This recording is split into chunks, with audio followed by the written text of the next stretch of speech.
Olá, muito bom dia a todos. Pedro Thompson, CEO da Exame falando.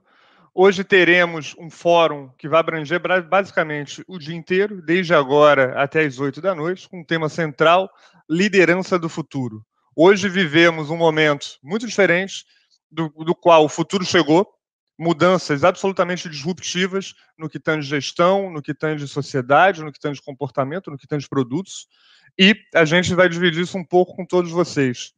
Queria dar início aqui, agradecer a todos esse evento, com o nosso parceiríssimo super especial, que é a Money Report, junto com a Exame, produzindo mais esse evento, que não tem dúvida alguma que vai ter muito insumo positivo, muitas questões aí para discutirmos, debatermos e nos atualizarmos, tá? Agradeço a todos a audiência e passo a palavra para o Aloysio Falcão, CEO, editor-chefe da Money Report. Tudo bom, Pedro? Como é que tá? Tudo ótimo, Aloysio. Super empolgado aí com esse dia de hoje. Uma verdadeira maratona, né? Nós temos hoje 11 horas contínuas de conteúdo e o nosso interesse, na verdade, é mais do que apresentar informações e dados, é inspirar o nosso web espectador. Nós temos hoje uma situação muito interessante, muito conteúdo disponível na rede, mas pouca informação que, de fato, pode ser considerada inspiradora.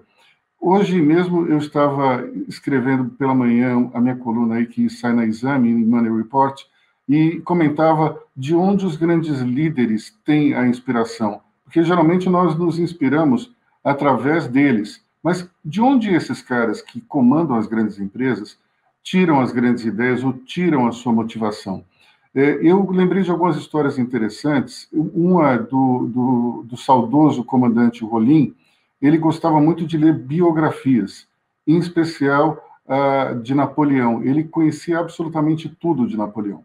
E, volta e meia, ele gostava tanto de Napoleão que ele colocava frases de outras pessoas na boca do Napoleão para mostrar o quão era importante. Talvez tenha sido uma fake news involuntária por parte do Rolim, mas isso mostra como existe uma preocupação nas grandes mentes dos negócios de buscar algo que os incentive a inovar, a criar coisas novas.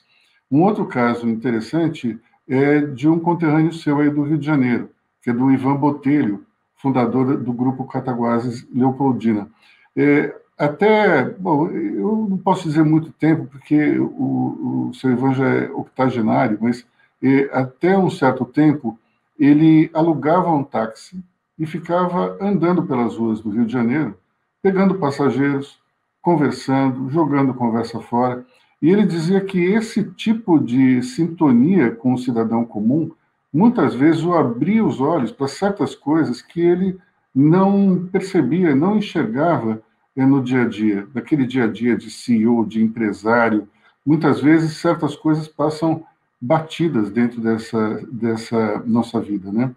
E, por fim, eu citei uma pessoa que estará conosco mais tarde, que é a Luísa Helena Trajano. Muitas pessoas acham, às vezes, confundem, na verdade, sabedoria com cultura, e uma coisa não tem nada a ver com a outra. Uma pessoa que fala muito bem, que usa todas as mesóclises perfeitamente, muitas vezes essas pessoas não necessariamente têm a sabedoria necessária para tocar certas situações. E a sabedoria, ela vem da onde? Talvez a sabedoria seja uma mistura de bom senso, de experiência, de inteligência, mas dentro desse caldeirão vem algumas máximas que são extremamente inspiradoras. E a Luísa Helena é um caso típico disso. Eu lembro de uma entrevista que a gente fez ano passado com ela, na qual eu perguntei, mas vem cá, se um executivo ou uma executiva quiser ter sucesso, qual é a principal preocupação que essa pessoa deve ter? A Luísa falou, olha, tem que ter preocupação com o resultado, entregar aquilo que foi prometido, ou até entregar mais do que foi prometido. Porque, no fundo, nós somos contratados pelo currículo, mas nós somos demitidos por conta da nossa performance. Quer dizer, é uma frase simples, mas de uma sabedoria enorme, que é importantíssimo, acho que para todos, nesse momento que é tão conturbado, que nós já deixamos talvez o pior da pandemia para trás, mas nós temos que ter esse foco no resultado, na entrega, na possibilidade de até ultrapassar aquilo que foi prometido, mesmo com todas as dificuldades. E é por isso que eu acho que a gente está aqui, né, Pedro? Para entregar um conteúdo que seja motivador, que seja inspirador, e que a gente consiga, talvez, utilizar tudo isso para construir um Brasil mais dinâmico, um Brasil mais proativo, empresas que saiam desse marasmo criado pelo coronavírus e a gente consiga resultados mais pujantes dentro do nosso ambiente corporativo. Fantástico, Aloysio. Eu estou super, digamos assim, curioso e ansioso para bater esse papo aí com todo esse hall de líderes que a gente vai falar hoje em dia. De fato, o momento, ele é diferente, ele é muito disruptivo, a sociedade absolutamente mudou em todos os sentidos, demanda, comportamentos, etc. E hoje a gente não tem uma cartilha. Hoje ainda não existe um manual de como ser gestor, como liderar pessoas, como motivar, como inspirar pessoas nesses tempos de Covid. Então, obviamente, cada líder que vai falar conosco aqui hoje teve algum tempero, teve algum insight, teve algum pensamento diferente para guiar sua gestão, para guiar sua organização. E, de fato, essa coisa é tão recente que a gente não chega a ter uma cartilha, a gente não chega a conseguir ter planilhas, metodologias específicas para uma gestão em tempos de Covid. Então, de fato, eu estou super ansioso com esse tema e não tenho dúvida que todos nós aprenderemos muito. E eu gostei muito da desse parênteses que você fez de sabedoria popular, que na verdade é isso. Obviamente, cultura, leitura, são questões aí essenciais para a evolução de qualquer ser humano. Mas a sabedoria popular, você conseguir ter essa experiência, navegar no todo e a partir daí guiar sua vida, guiar sua companhia, etc., é muito especial. E a gente vai explorar muito hoje isso com nossos líderes. A sabedoria popular, ela é poderosa, porque ela tem uma lógica que é irrefutável, né? Assim como as crianças também, a gente aprende muito com os nossos filhos, né? E muitas vezes, eu lembro até de uma situação, uma vez eu estava em Campos do Jordão, ali esperando a Cris, e daí veio um amigo nosso, que é o Hélio Magalhães, hoje presidente do Conselho do Banco do Brasil. Na época ele era presidente do Citibank, e ele virou para minha filha, que então tinha acho que 4 ou 5 anos, e ela segurava uma bonequinha, e ele falou assim: que boneca bonita sua, você não quer vender essa boneca para mim? Minha filha, que tem o sangue vendedor da minha mulher, olhou para ele e falou assim: olha, essa boneca ela é nova, então eu não posso vender para você, mas eu tenho uma lá em casa que eu posso fazer um negócio sim. Quer dizer, é interessante porque a gente vê que as crianças, elas também estão envolvidas dentro do seu nível de interesse e atuação, dentro do nosso universo. Elas estão vendo que existem negócios sendo feitos, que a vida ela não funciona apenas por, digamos, um moto perpétuo, um moto contínuo. Dá para perceber que crianças também têm algo a contribuir para essa sabedoria popular, né? Bem interessante. Eu precisava agradecer os nossos patrocinadores. Sem dúvida alguma, agora. Então, vamos lá. Esse evento ele não teria sido possível sem o patrocínio dessas empresas. Primeiro, o patrocínio Master do IRB Brasil e da Ambipar Group, o patrocínio Platinum do Carrefour, Comolati, Simpress, Solstick Advisors e Think. E depois também o patrocínio de Atier Von Rath, Claro, FS, Kaspersky, Kearney, All Insurance, SAS, Sharecare, Sovos Taxweb, Teleanorte e TransUnion. É interessante a gente até falar algo importante. A partir das 13 horas, nós vamos também transmitir o nosso evento não só pelas plataformas da Exame e de Money Report, mas também através da Claro, no canal do consumidor, se não me engano, é o 264.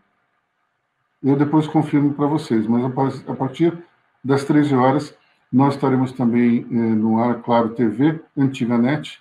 São 7,7 milhões de assinantes, que também estarão podendo acessar esse conteúdo produzido por Exame Money Report diretamente da sua TV por assinatura. É interessante, né, Pedro, como esse mundo todo é multiplataforma, né? Você não pode mais falar, olha, é só de um jeito, só de outro. Até dentro da tua própria gestão na Exame, deu para ver que você abraçou a multiplataforma desde o momento zero, especialmente para uma publicação que era conhecida pelo papel e hoje talvez tenha muito mais força no ambiente online do que necessariamente na sua edição tradicional, né? Acabou isso, né, Luiz?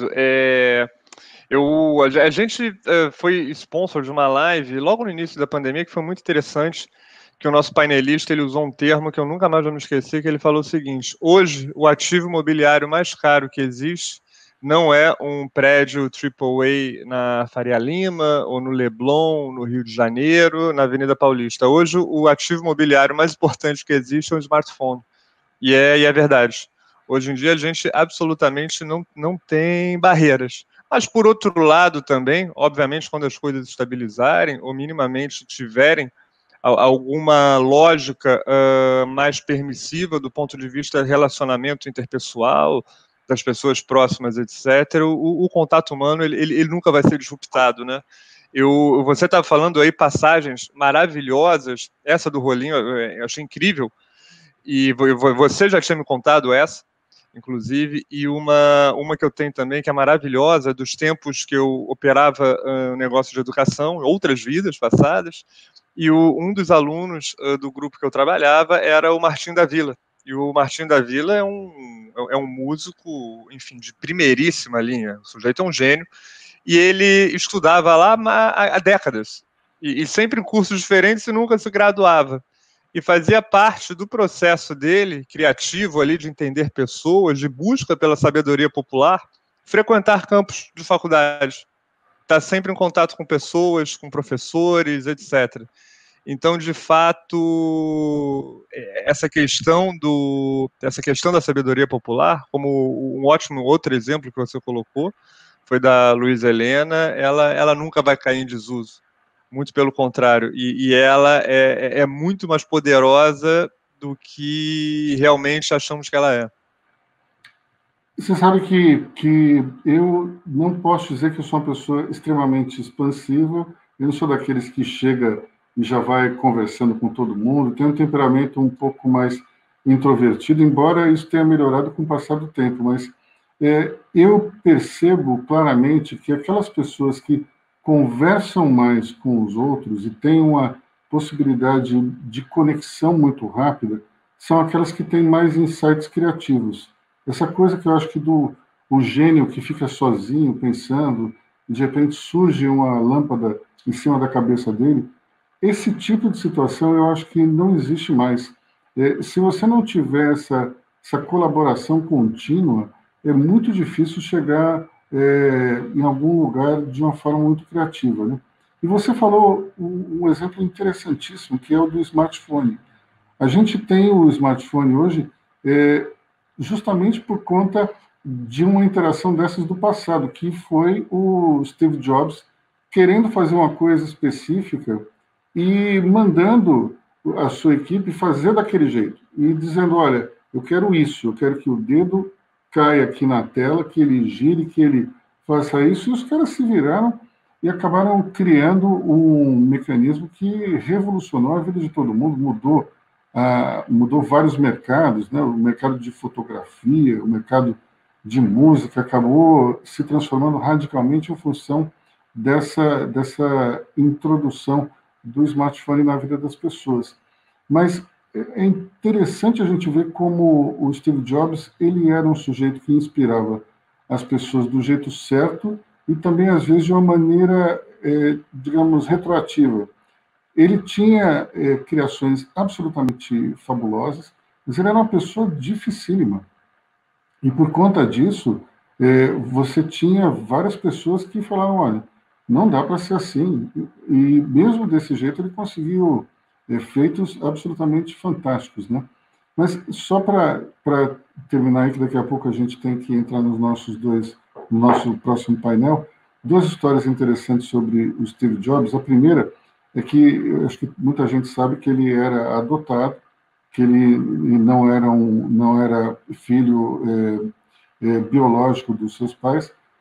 E daí, depois de um certo tempo, ele acabou ficando, conforme ele ficou rico, ele botou um detetive para descobrir a história dele, de onde ele tinha vindo. E descobriu que ele era filho de um casal, ou melhor, de um imigrante, eu não lembro exatamente qual é a origem árabe, mas é de algum país do Oriente Médio. E esse imigrante, engravidou uma moça que era de uma família classe média americana. Os pais não quiseram a relação, ou melhor, o pai não quis a relação entre os dois, e a moça foi obrigada a entregar o bebê para a adoção, e esse bebê era o Steve Jobs. Pois bem, logo depois que isso aconteceu, o pai da moça morreu. E esse casal acabou ficando junto, eles se casaram. Só que eles já tinham entregue o bebê para adoção e montaram outra família, enfim. Esse pai biológico do Steve Jobs era dono de um restaurante no qual o Steve Jobs almoçava frequentemente.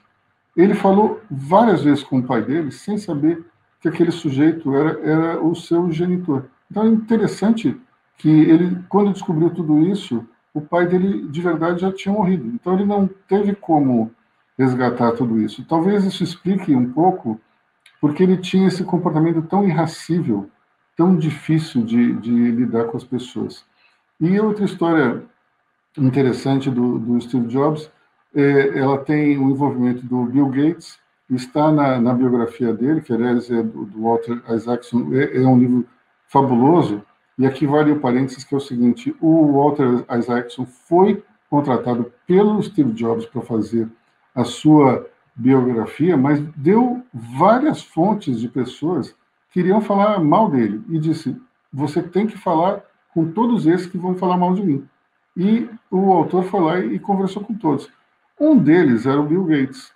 E o Bill Gates narra uma história que é absolutamente fantástica. Eles foram conversar logo depois que a Microsoft lançou o ambiente Windows, que era um ambiente gráfico, de uma certa forma, copiava o sistema da Apple. Só que o que pouca gente sabe era que, na verdade, o ambiente gráfico não foi inventado pela Apple, foi inventado pela Xerox, e a Xerox não colocou isso em andamento por alguma razão. Mas o Steve Jobs percebeu que aquilo era interessante e utilizou na construção dos seus computadores. E daí ele começa, aí os dois vão conversar, uma conversa muito tensa, na qual o Steve Jobs fica falando sem parar durante 1 hora, e daí o Bill Gates fala assim, então, eu ouvi você com calma, agora eu gostaria de falar a minha parte.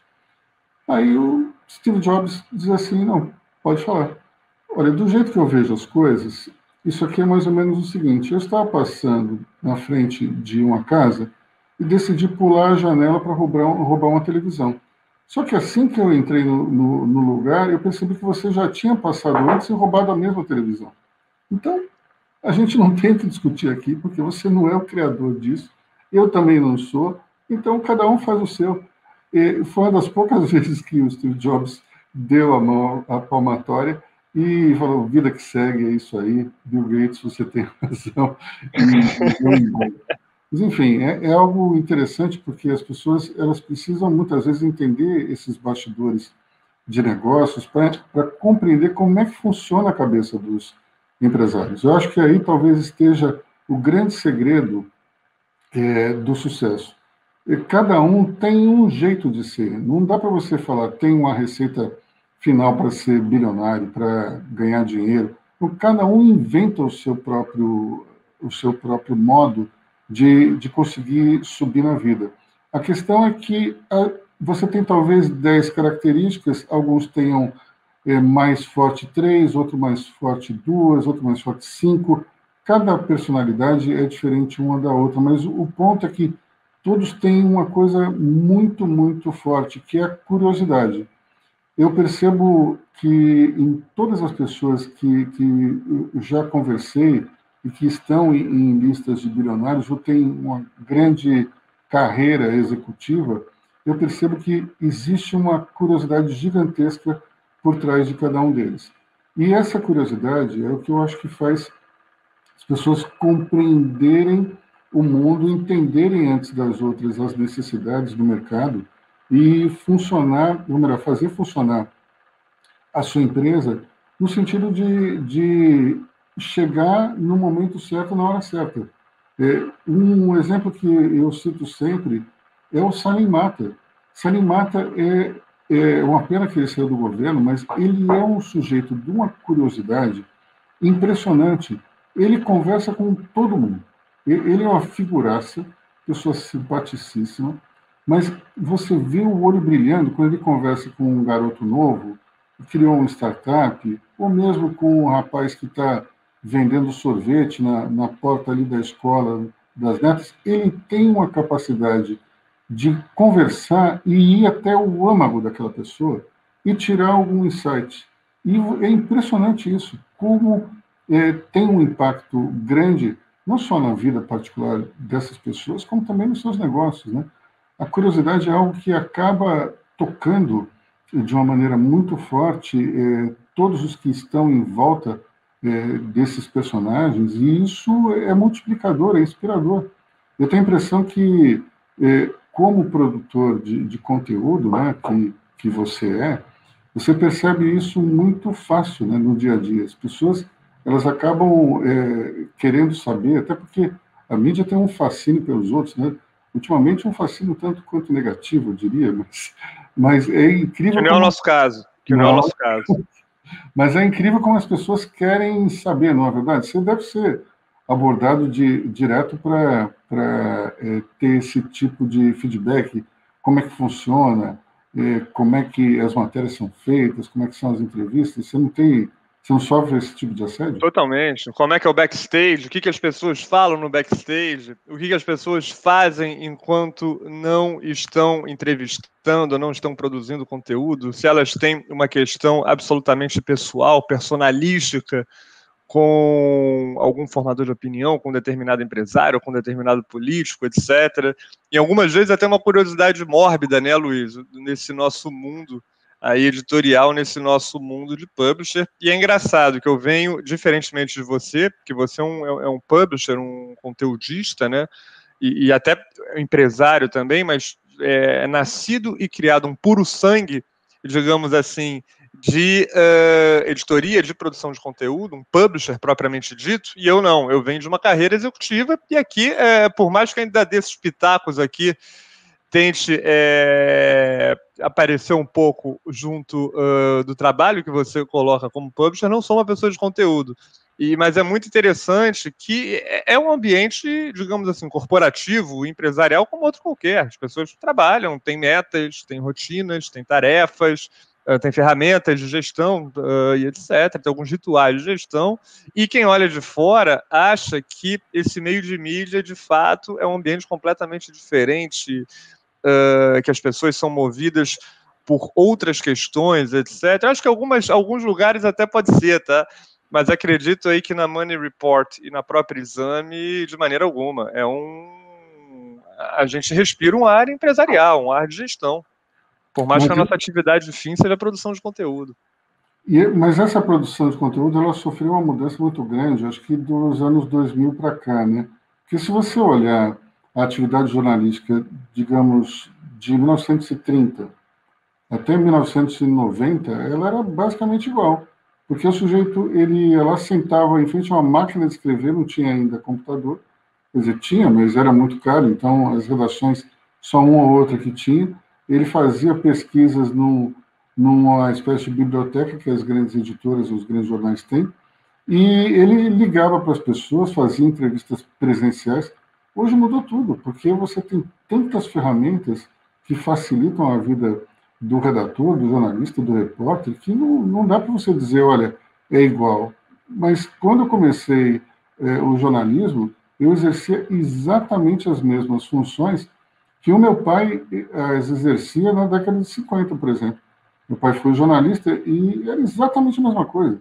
Eu usava o telefone, entrevistava, falava com as pessoas, escrevia a matéria.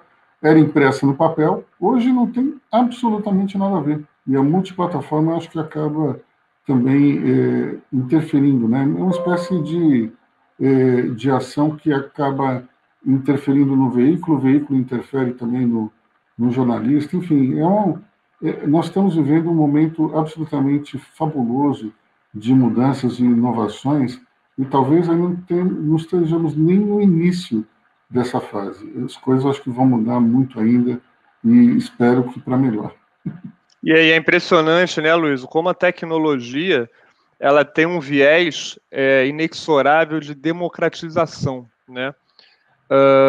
Provavelmente as nossas gerações de jornalistas, né, o sujeito, até para ele começar a ser um jornalista, digamos assim, opinativo, analítico, ele precisava construir todo um nome atrás dele, e esse nome ele ia gradativamente galgando na carreira dele ao longo das redações, que depois de X anos de experiência, aparições, etc., ele já tinha um estofo, ele já tinha todo um arcabouço ali que lhe dava credenciais, que lhe dava autoridade, tanto do veículo quanto dele mesmo, do nome dele, pessoa física, para ter um viés mais opinativo, um viés mais... Hoje em dia, com o smartphone, absolutamente qualquer pessoa tem acesso a esse spotlight de emitir suas opiniões, críticas, etc.